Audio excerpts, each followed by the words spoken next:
नमस्कार दोस्तों, मोहित डोडवाल के साथ आप हैं फैक्ट कैप्सूल पर। वायरल वर्ड डिस्कशन एपिसोड 3 में आपका स्वागत है। दोस्तों, आज हम बात करेंगे ब्लैक फंगस या म्यूकोरमाइकोसिस बीमारी की, जिसने कोविड-19 के दौर में एक और मुसीबत के रूप में भारत सरकार और जनता के सामने समस्या खड़ी कर दी है। दोस्तों, गुजरात, मध्य प्रदेश, महाराष्ट्र, कर्नाटक, दिल्ली और उत्तर प्रदेश में इसके बहुत मामले दोस्तों सामने आए हैं। यूपी की राजधानी लखनऊ में हाल ही में कई मरीज अस्पताल में भर्ती किए गए हैं जो ब्लैक फंगस से पीड़ित पाए गए हैं। चलिए जानते हैं इस जानलेवा बीमारी के बारे में।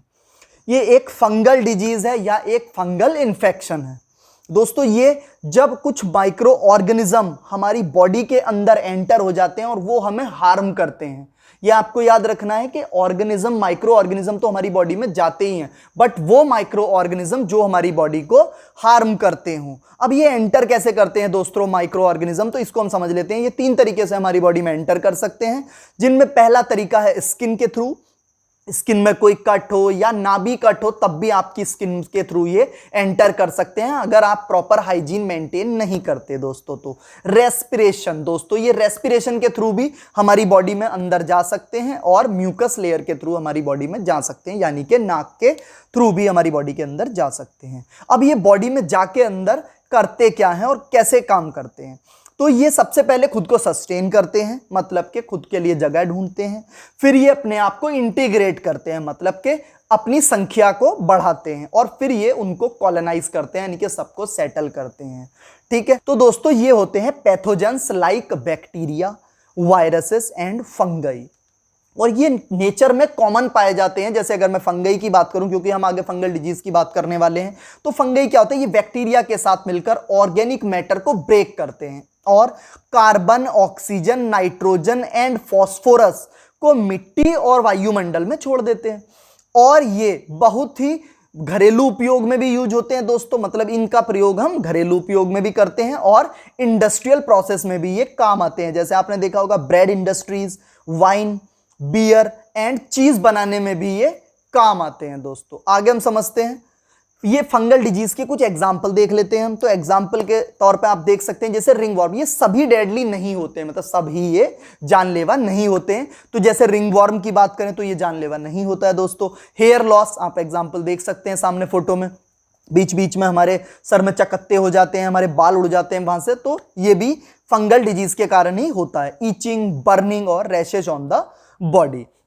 अब हम मेन अपने टॉपिक पर चलते हैं, ब्लैक फंगस या म्यूकोरमाइकोसिस और जाइगोमाइकोसिस और काली फफूंद, जो इसके अलग अलग नाम है। दोस्तों, ये क्या होता है, एक सीरियस डिजीज तो है ही, बट ये रेयर है, यानी कि हर फंगल इन्फेक्शन के बाद आपको ब्लैक फंगस नहीं होगा, बट कुछ केसेस में आपको ब्लैक फंगस हो सकता है। दोस्तों, अब इनमें होता क्या है, ये इन्फेक्शन होता कैसे है, ये ग्रुप ऑफ मोल्ड्स होता है जिनको हम म्यूकरमाइसाइट्स बोलते हैं। दोस्तों, एग्जाम्पल के तौर पर मैं आपको बता देता हूं कि ये किन फंगस से होता है। तो जो बेकरी प्रोडक्ट में लगने वाला फंगस होता है दोस्तों, उससे होता है। रॉटन वेजिटेबल्स, मतलब सड़े हुए फल सब्जी, इनसे हो सकता है। दोस्तों, मिट्टी खाद को मिलाते वक्त भी हमें देखना चाहिए, देख रेख करनी चाहिए, उनके थ्रू भी ये इन्फेक्शन हो सकता है दोस्तों। और धूल के थ्रू भी ये हो सकता है, नए कंस्ट्रक्शन प्लेसेस पर अगर हम जाएं या ऐसी जगह, तब भी ये वहां भी हो सकता है।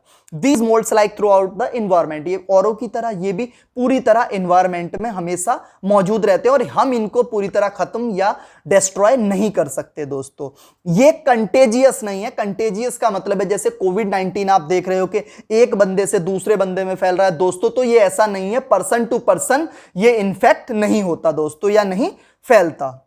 अपॉर्चुनिस्टिक इन्फेक्शन, मतलब ये लूप होल ढूंढता है आपके शरीर में। लूप होल का मतलब यहां है कि अगर आपकी बॉडी में इम्यूनिटी नहीं है, मतलब आपकी बॉडी कंप्लीट इम्यून नहीं है, या आप कोविड-19 से रिकवर करके आए हैं और आपने बहुत स्टेरॉइड ले लिए हैं, या आप शुगर पेशेंट हैं, कैंसर पेशेंट हैं, या कोई भी ऐसा आपका डिजीज है जिसने आपकी इम्यूनिटी वीक कर दी है, मींस आप इम्यूनो कंप्रोमाइज पर्सन हैं।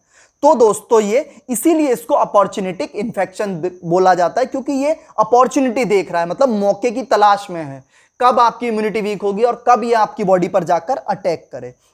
और इस दौर में आप देख रहे हैं, कोविड 19 दौर में ऑलरेडी देश की जनता और देश में त्राहिमाम मचा हुआ है दोस्तों, और इसी टाइम इसने भी एक जख्म दिया है ब्लैक फंगस ने दोस्तों। आगे समझते हैं इन्फेक्शन क्या होता है, ये कहां से स्टार्ट होता है। तो दोस्तों ये मैंने आपसे पहले ही बताया कि ये सांस के थ्रू जा सकता है। तो ये सबसे पहले नोज में स्टार्ट होगा, मतलब आपको नोज स्टफी स्टफी दिखाई दे सकती है, तो नोज में आपको इन्फेक्शन होगा। नोज के आसपास भी कुछ रैसेज या कुछ ऐसा रेड स्पॉट्स दिखाई दे सकते हैं, और उसके बाद ये आईज में जाता है दोस्तों। इसीलिए आपने देखा होगा ब्लैक फंगस ने लोगों को अंधा कर दिया या आंखें निकाली जा रही हैं लोगों की, ऐसे र्यूमर्स और ऐसी न्यूज बहुत आ रही हैं। इसको समझते हैं दोस्तों हम। तो ये क्या करता है, नोज के बाद स्प्रेड होता है आईज के आसपास दोस्तों, और आईज के आसपास स्प्रेड होता है तो ये क्या करता है, जो आसपास की मसल्स होती हैं आईज की, उनको ये पपिल्स को लेके भी और उन सबको क्या करता है, पूरी तरह पैरालाइज्ड कर देता है, यानी कि वो काम नहीं करेंगी। तो उस कंडीशन में आपका क्या होगा, या तो आपको ब्लर दिखेगा, मतलब बहुत कम दिखना होगा, या हो सकता है कि ये इन्फेक्शन आपकी आंख में चला जाए, आंखों में बहुत सूजन हो जाए, आंख बाहर की तरफ निकलने लगे। और इस कंडीशन में क्या होता है, बहुत चांसेस होते हैं बहुत हद तक कि आपकी आंख को या तो सर्जरी के दौरान निकालना पड़ जाए या आप कंप्लीटली ब्लाइंड हो जाएं दोस्तों। अगर ये फंगस जो फंगल इन्फेक्शन है दोस्तों आपके ब्रेन में स्प्रेड होता है दोस्तों, यानी कि आपके दिमाग में जाता है, तो इससे दिमागी बुखार, जिसको हम मेनिंजाइटिस भी बोलते हैं, ये भी आपको बीमारी हो सकती है, और इसके कारण बहुत हद तक आपकी डेथ भी हो सकती है दोस्तों। 50% ये फैटल हो सकता है, यानी कि अगर 100 लोग बीमार हो रहे हैं तो 50 लोग इसमें मर सकते हैं दोस्तों। और भी क्या दोस्तों, ये आपके अगर सर्जरी के दौरान आपका लगता है कि आपको बहुत ज़्यादा इन्फेक्शन हो गया है, तो आपका अपर जॉ भी निकाला जा सकता है, यानी कि वहाँ भी इन्फेक्शन हो सकता है। आई साइड पे मैंने आपको बता ही दिया है, ब्रेन में भी ये आपके इफेक्ट करेगा दोस्तों। तो अब ये कोई नई बीमारी नहीं है दोस्तों। पिछली बार भी, जो अभी लास्ट ईयर भी ये हमारा कोविड 19 फैला था, जो फर्स्ट वेव थी, उसके बाद भी बहुत पेशेंट्स ऐसे देखे गए थे जिनको हमने ब्लैक फंगस से पीड़ित पाया था। डॉक्टर विनोद पॉल जो नीति आयोग के हेल्थ डिपार्टमेंट से आते हैं, हेल्थ स्पेशलिस्ट हैं, तो उन्होंने बताया कि ये अभी कोई आउटब्रेक की कंडीशन में नहीं है, और सरकार इस पर पूरी तरह काम कर रही है, और सरकार इसको पूरी तरह जो फर्दर स्टेप्स ले रही है इसको कंट्रोल करने के और प्रिवेंट करने के। अब दोस्तों इससे कौन लोग हैं जिनको सावधान रहना चाहिए, जिनको ब्लैक फंगस होने के चांसेस ज्यादा बनते हैं। कोविड 19 के जो पेशेंट्स हैं, जो अभी रिकवर हुए हैं या जो अभी पेशेंट हैं एग्जिस्टिंग, तो दोस्तों उनको बहुत ज़्यादा चांसेस होते हैं, क्योंकि उनकी immunity due to some steroids और मेडिसिन और सब कुछ इम्यूनिटी कंप्रोमाइज हो चुकी होती है, या हम दूसरे लफ्जों में कहें तो इम्यूनिटी क्या होती है, वीक हो गई होती है। ऐसे लोगों को ये बिल्कुल जो हमारा ब्लैक फंगस है ये ढूंढते रहता है, मतलब searching for that kind of peoples. और डायबिटिक पेशेंट्स, मेजर सर्जरी अगर किसी की परफॉर्म हुई हो दोस्तों, किसी को कैंसर हो या एड्स हो, उसके अलावा अगर किसी का ऑर्गन ट्रांसप्लांट हुआ हो, तो दोस्तों इन लोगों को इससे बहुत ही ज्यादा सावधान रहने की जरूरत है, क्योंकि ये लोग जो मैंने आपको एग्जांपल दिए हैं, ये मोस्ट प्रोबेबली केसेस में क्या होता है, लोगों की इम्यूनिटी वीक हो जाती है, और ऐसे में ब्लैक फंगस, और खासकर अभी जो आप देख रहे हैं कोविड 19 से इसको हम रिलेट करते हैं, तो कोविड 19 के साथ इसके बहुत ज्यादा चांसेस हैं कि ये आ जाए। आगे समझते हैं दोस्तों इसके सिम्टम्स क्या हो सकते हैं।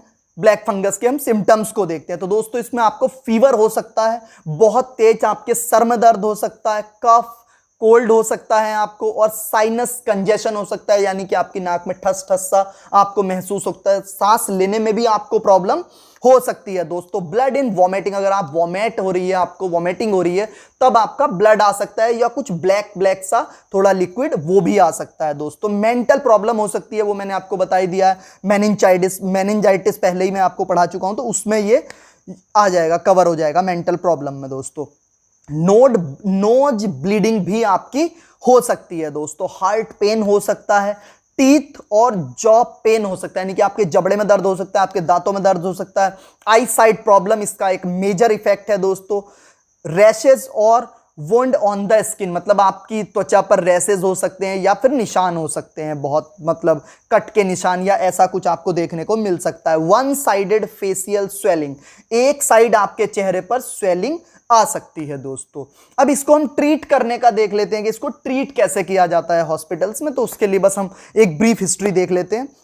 सबसे पहले इसको आइडेंटिफाई करने की जरूरत है, मींस क्विक डायग्नोसिस, मतलब सबसे पहले हम इसको आइडेंटिफाई कर लें जल्दी से जल्दी। उसके बाद हम इसके लिए एंटी फंगल मेडिसिन देते हैं दोस्तों। लिपोसोमल, एम्प्रो, टेरिमाइसिन टेरिसिन होता है दोस्तों, और जिसको हम LAMB भी लिखते हैं।